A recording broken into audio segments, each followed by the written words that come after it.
Hey y'all, today we are moving on to part 2 of childbirth or labor tips that I started sharing yesterday. And before we go into part 2 of what we'll be talking about today, I want to say something about yesterday's video. So some women might have felt a little bit like their traumatic or negative birth experiences were invalidated by me making the claim that it's possible to have a pain-free childbirth. And I want to come here and clarify that, I was not in any way trying to invalidate anybody's negative or traumatic birth experiences. All I was doing was presenting a possible new way to view birth and childbirth from what you have been taught to believe. From the fear-mongering that goes on around labor and childbirth to having a different mindset about giving birth, and also about trusting your body and about leaning into the pain in order to manage it better, as opposed to having so much fear within you that you are unable now to manage. It's just too much and it's excruciating. So that is what I was doing. I was not trying to invalidate. I would never invalidate anybody's experience. And this is also something that I was not trying to shove down any woman's throat. It's really up to you to choose what you want to believe and move accordingly. No one is here to shove anything down anybody's throat. This is just presenting information that you can do the research on yourself and choose what to believe about whatever it is that you find out and what you are hearing. Okay, so just wanted to make that clear. Okay, now that is out of the way, let's go to part 2 of childbirth labor tips that your doula is learning and wants to share. Number 2 is moan. Make those noises when you're in labor. Groan, chant, moan, make whatever noises you feel like you want to make them. Do not feel embarrassed that you're sounding like a type of way or people are going to menamo you. Don't think about anybody else apart from you and getting that baby out of your vagina. So if you're going to moan, if you're going to groan, if you're going to make guttural wild noises, please, by all means, do that. Make the noises. When you make noises, actually making sound, producing sound and making those noises actually also helps you manage your labor better, because there is a connection apparently between the throat and the cervix. When you make those noises, when you make those noises, it actually helps open up your cervix and also helps you manage the pain of the labor. It's almost like a soothing of some sort. So if you feel the need to make whatever noise, you feel the need to moan, to groan, to everything, do everything. Whatever noise you feel like, sweetheart, make the damn noise. Okay? Yeah, do not be embarrassed, do not be self-conscious about it. Make those noises. They're actually very helpful for your labor. Yeah. 3 is childbirth labor tips is get into the position that you feel the most comfortable in to labor.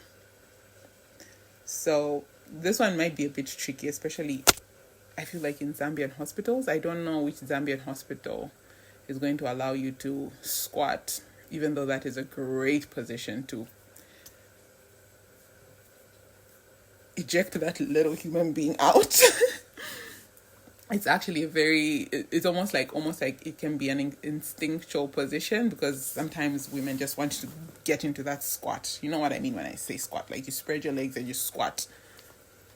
Yeah, so I don't know which Zambian hospitals would agree to that. Maybe a private hospital, because these government hospitals, nurses and the midwives can be so wild. I've heard so many horror stories, but I do know that there's some who are kind and empathetic and compassionate to laboring women. But from what I've heard, I don't know. But being on your back can be okay, but like it's not the best position to labor in and give birth in.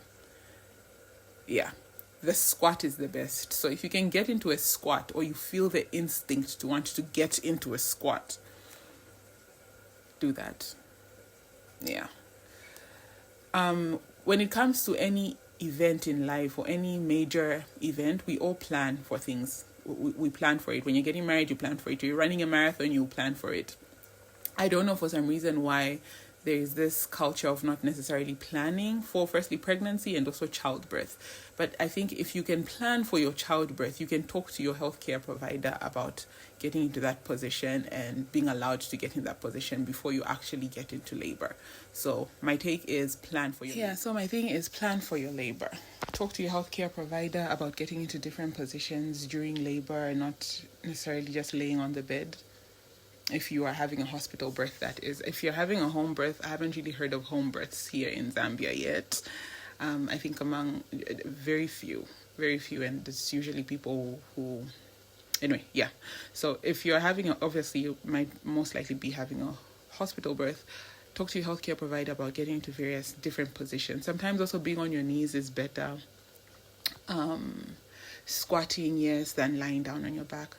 So when you plan for your birth and your childbirth and your labor properly by engaging with your healthcare provider about being allowed to get into these positions and whatnot, I think you have a better chance of actually getting into those positions if you feel like you want to get into those positions during labor. So definitely please plan for your childbirth, your labor. Do all the research you can. Read. Fill your mind with positive birth stories. Avoid the negative, traumatic birth experiences of other women. Honestly speaking, those experiences do happen. They happen sometimes even more often than any of us would want them to happen. But as a pregnant woman who is going to give birth, it does not help you in any way to fill your mind with those negative birth experiences and traumatic birth experiences. It doesn't help you at all. It is not helpful. It's not going to help you.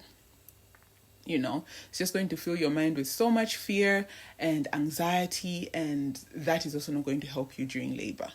It will make the experience of labor, it might make you have also a traumatic birth experience. It makes the experience of labor very, very painful and intolerable, and you won't be able to enjoy the experience of labor and giving birth. Okay, remember I said labor, giving birth, childbirth, I feel like it's a very spiritual experience.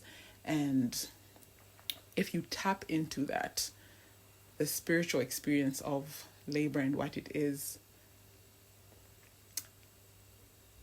a lot can happen, which we'll talk about later on, but like a lot of good things can come out of it. So please fill your mind with positive birth experiences. Do your research, read, know what you're going to have to expect. Just do your research around it and get a doula. Yeah, okay. I hope you have a lovely day. I will see you in the next one.